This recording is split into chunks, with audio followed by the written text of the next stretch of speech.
जय हिंद दोस्तों। जैसे कि आप लोग जानते हैं, इस बार हिंदुस्तान के अंतर्गत विधानसभा में दो जगह पर चुनाव था। एक जम्मू कश्मीर और दूसरा हरियाणा। जम्मू कश्मीर में जिस विधानसभा सीट पर जैसे कि चुनाव था वो बहुत ही जैसे कि दिलचस्प था, क्योंकि 10 बरस से वहां पे जैसे कि चुनाव नहीं हो रहा था, किसी न किसी कारणवश से वहां पे रुका हुआ था। अभी जो चुनाव इंटरेस्ट इसलिए है दोस्तों, क्योंकि एग्जिट पोल के अकॉर्डिंग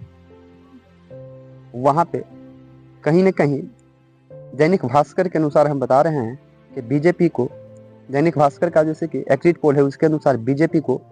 20 से 25 के बीच में मिलते जा रहा है सीट। वहीं जैसे कि कांग्रेस और एनसी है उनको जैसे कि 35 से 40 के आसपास मिल रहा है। और एक पीडीपी जैसे कि पार्टी है महबूबा मुफ्ती वाला, उनकी जैसे कि पार्टी का 4 से 7 सीट मिल रहा है और अदर के अकाउंट में 12 से 16 के बीच में है। उसी प्रकार से इंडिया टुडे का जैसे कि वोटर सर्वे देखेंगे तो उसमें जैसे कि बीजेपी के 27 से 32 बताया जा रहा है और वहीं पे कांग्रेस को 40 से 48 बताया जा रहा है और पीडीए जो है वो 6 से 12 बताया जा रहा है और अन्य के खाता में 6 से 11 बताया जा रहा है। उसके बाद जैसे कि पीपल्स जैसे कि प्लस का एक जैसे कि सर्वे है, उसके अकॉर्डिंग बीजेपी को 23 से 27 मिल रहा है, कांग्रेस को 46 से 50 मिल रहा है और पीडीए को 7 से 11 जैसे कि मिलने जा रहा है और इसके अकॉर्डिंग अदर के अकाउंट में देखेंगे तो 6 से 7 मिलने जा रहा है। प्रश्न जो दोस्तों ये बनता है कि 90 सीट है वहां पे भी सेम हरियाणा के तरह ही जैसे कि सरकार चलाने के लिए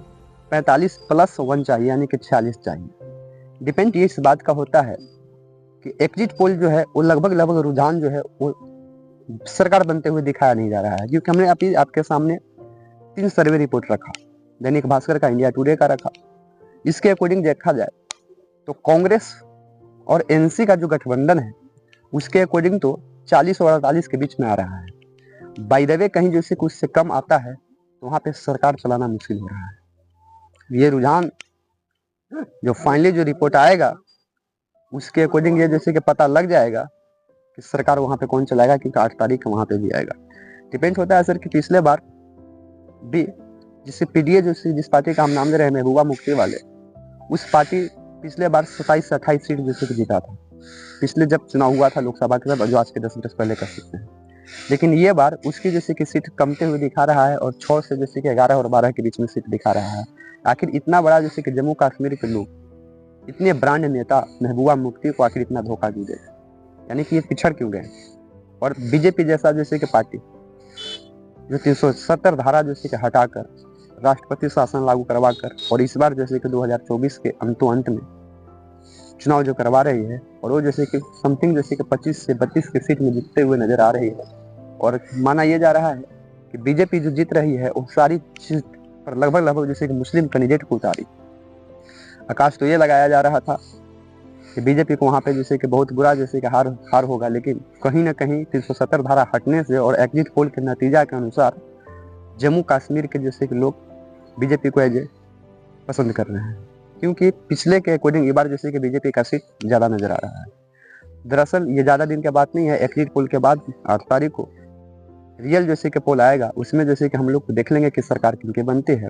और नो डाउट जम्मू कश्मीर में अगर जिस प्रकार से रुझान बताया जा रहा है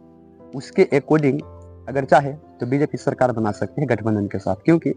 बीजेपी का 25 से 32 के बीच में सीट आ रहा है और उसी टाइप से पीडीए जो है उसका भी जैसे कि 6 से 12 के बीच में आ रहा है और जो अदर जो है जो 10 से 14 के बीच में जो दिख रहे हैं निर्दलीय दर पे, वो भी कहीं ना कहीं जैसे कि बताया जा रहा है कि वो बीजेपी के संपर्क में है। निर्दलीय वाला प्रत्याशी जो बीजेपी को समर्थन देंगे, तो अगर यदि इस प्रकार से रियलिटी में जैसे कि आंकड़ा जब वहां पे दिखता है तो कहीं ना कहीं एक आकाश लगाया जा सकता है कि बीजेपी भी